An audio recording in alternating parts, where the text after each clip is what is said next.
The Lawrence Massacre, also known as Quantrill's Raid, was a rebel guerrilla attack during the American Civil War by Quantrill's raiders, led by William Quantrill, on the Union town of Lawrence, Kansas. The attack on August 21, 1863 targeted Lawrence due to the town's long support of abolition and its reputation as a center for jayhawkers and redlegs, which were Free State militia and vigilante groups known for attacking and destroying farms and plantations in Missouri's pro-slavery western counties. Background: by 1863, Kansas had long been a center of strife and warfare over the admission of slave versus free states. In the summer of 1856, the first sacking of Lawrence sparked a guerrilla war in Kansas that lasted for months. John Brown might be the best-known participant, but numerous groups fought for each side in bleeding Kansas.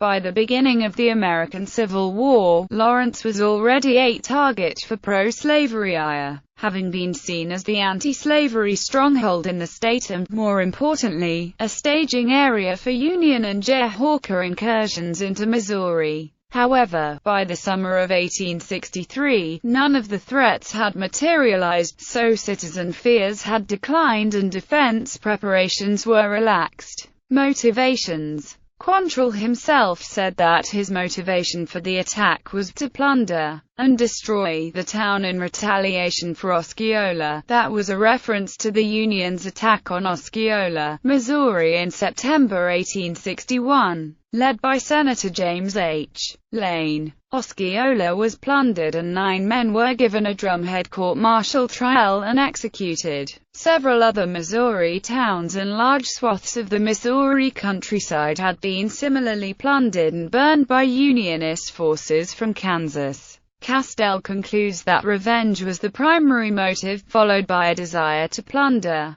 The retaliatory nature of the attack on Lawrence was confirmed by the survivors. The universal testimony of all the ladies and others who talked with the butchers of the 21st ULT is that these demons claimed they were here to revenge the wrongs done their families by our men under Lane, Jennison, Anthony and Co. Lawrence was also a headquarters for a band of redlegs that had initiated a particularly vicious jayhawking campaign in late March 1863. The purported objective of this group was to eliminate civilian support for the Confederate guerrillas, but their tactics were employed rather indiscriminately. As one observer noted, "I believe the redlegs will kill any man in this country for a good horse, and they have glorified themselves considerably over finishing some unarmed sympathizers." In describing the activities of the redlegs, Union General Blunt stated, "A reign of terror was inaugurated, and no man's property was safe, nor was his life worth much if he opposed them in their schemes of plunder and robbery." It is difficult to quantify the number of civilians killed by the redlegs,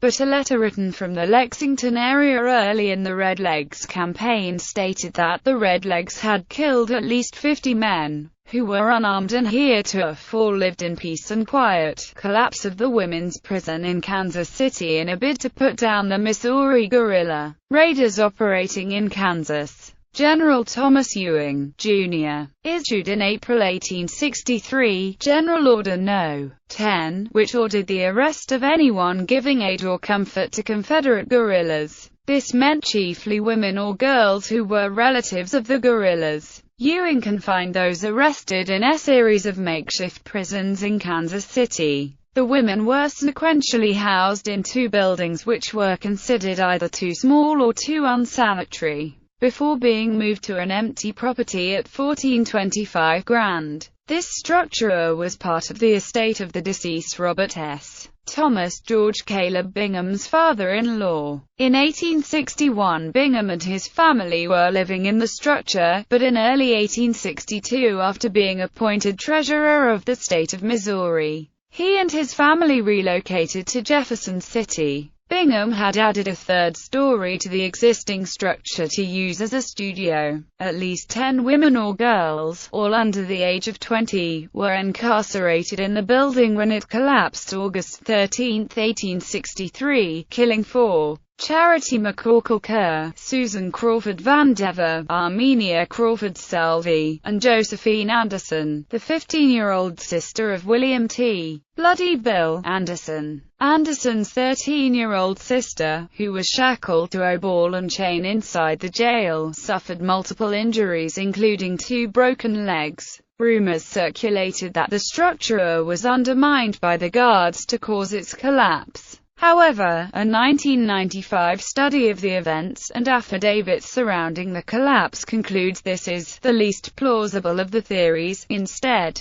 testimony indicated that alterations to the first floor of the adjoining Cockrell structure for use as a barracks caused the common wall to buckle. The weight of the third story on the former Bingham residence contributed to the resultant collapse. Even before the collapse of the jail, the arrest and planned deportation of the girls had enraged Quantrill's guerrillas. George Todd left a note for General Ewing threatening to burn Kansas City unless the girls were freed. While Quantrill's raid on Lawrence was planned prior to the collapse of the jail, the deaths of the guerrillas' female relatives undoubtedly added to their thirst for revenge and bloodlust during the raid.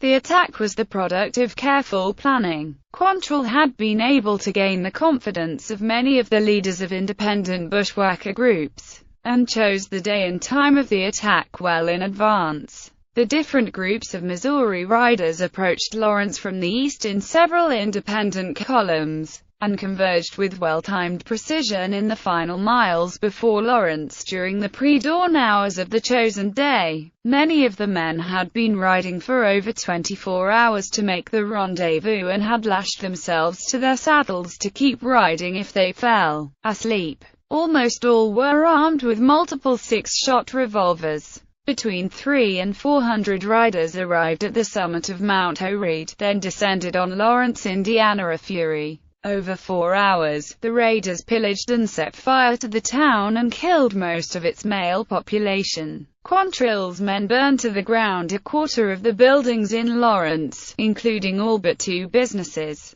They looted most of the banks and stores and killed between 185 and 200 men and boys. According to an 1897 account, among the dead were 18 of 23 unmustered Army recruits. By 9 a.m., the raiders were on their way out of town, evading the few units that came in pursuit, and splitting up so as to avoid Union pursuit of a unified column. The raid was less a battle than a mass execution. 2 weeks prior to the raid, a Lawrence newspaper boasted, "Lawrence has ready for any emergency over 500 fighting men, every one of who would like to see Quantrill's raiders." However, a squad of soldiers temporarily stationed in Lawrence had returned to Fort Leavenworth, and due to the surprise, swiftness, and fury of the initial assault, the local militia was unable to assemble and mount a defense. Most of the victims of the raid were unarmed when gunned down. With revenge a principal motive, Quantrill's raiders entered Lawrence with lists of men to be killed and buildings to be burned. Senator James H. Lane was at the top of the list. Lane was a military leader and chief political proponent of the jayhawking raids that had cut a swath of death, plundering, and arson through western Missouri in the early months of the Civil War. Lane escaped death by racing through a cornfield in his nightshirt.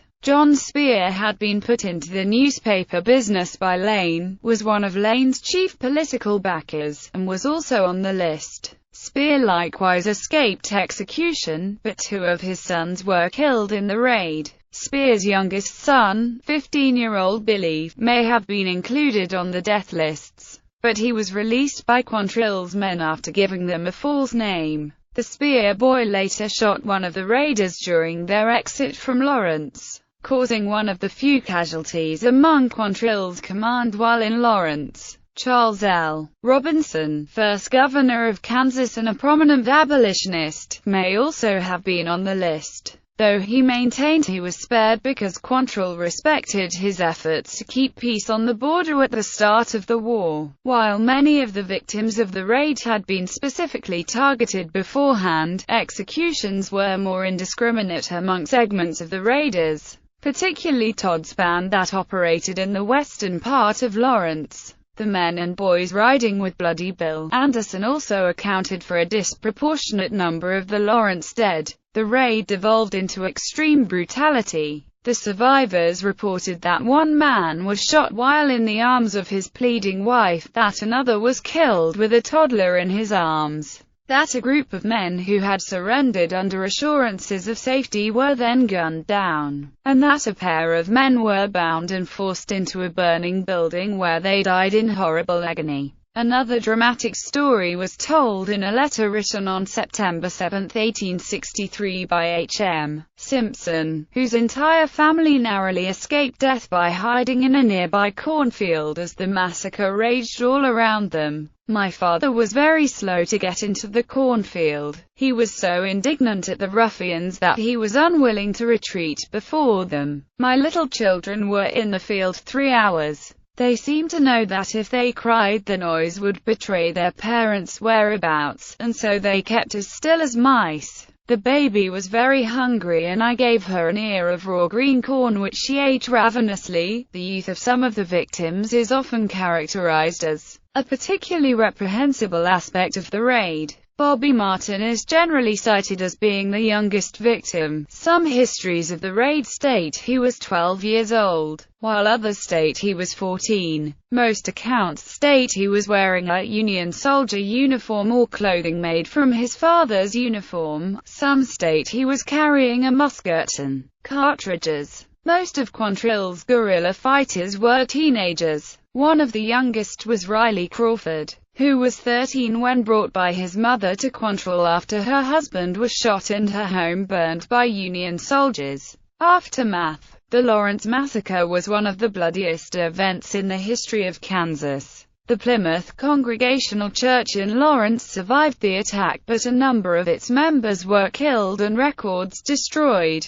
A day after the attack, the surviving citizens of Lawrence lynched a member of Quantrill's raiders caught in the town. On August 25, General Ewing authorized General Order No. 11 evicting thousands of Missourians in 4 counties from their homes near the Kansas border. Virtually everything in these counties was then systematically burned to the ground. The action was carried out by the infamous Jayhawker, Charles "Doc" Jennison. Jennison's raids into Missouri were thorough and indiscriminate, and left 5 counties in western Missouri wasted, save for the standing brick chimneys of the 2-story period houses, which are still called Jennison monuments in those parts. A Missouri abolitionist and preacher described the role of the Lawrence Massacre in the region's descent into the horror of total war on the civilian population of Kansas and Missouri. Viewed in any light, the Lawrence Raid will continue to be held as the most infamous event of the Uncivil War. The work of destruction did not stop in Kansas.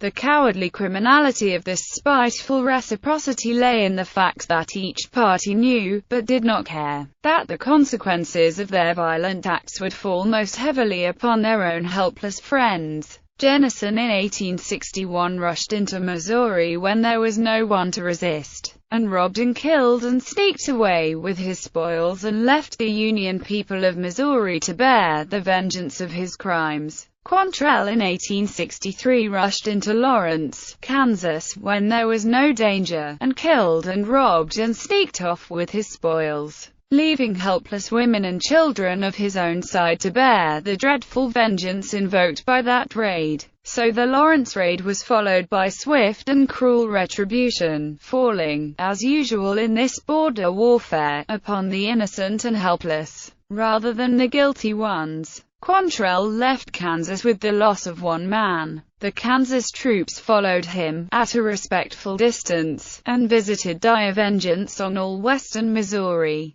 Unarmed old men and boys were accused and shot down, and homes with their now meager comforts were burned, and helpless women and children turned out with no provision for the approaching winter. The number of those killed was never reported, as they were scattered all over western Missouri. The city seal of Lawrence commemorates Quantrill's attack with its depiction of a phoenix rising from the ashes of the burnt city. For his part, Quantrill led his men south to Texas for the winter. By the next year, the Raiders had disintegrated as a unified force, so were unable to achieve similar successes. William Clark Quantrill died of wounds received in Kentucky in 1865, with only a few staunch supporters left. Among these appear to have been Frank James and his younger brother, Jesse James. In popular media, the Lawrence Massacre is a central episode in Wildwood Boys, a biographical novel about Bloody Bill Anderson by James Carlos Blake. In the USA Network dramedy Psych, the fictional Battle of Piper's Cove, reenacted in the 2006 episode Weekend Warriors, seems to be based on the Lawrence Massacre. The battle is also depicted in the Steven Spielberg-produced 2005 miniseries Into the Western in Ang Lee's 1999 film Ride with the Devil,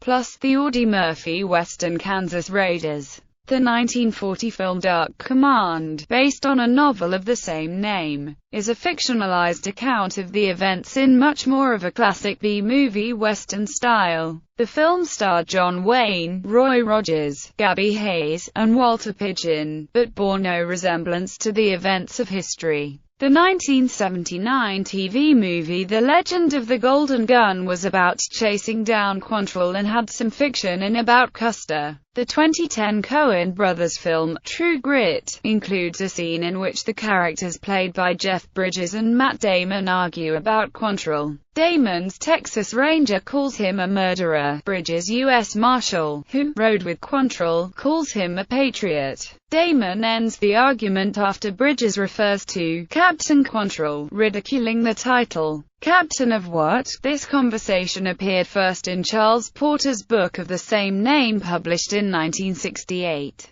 The same exchange existed in the original 1969 film.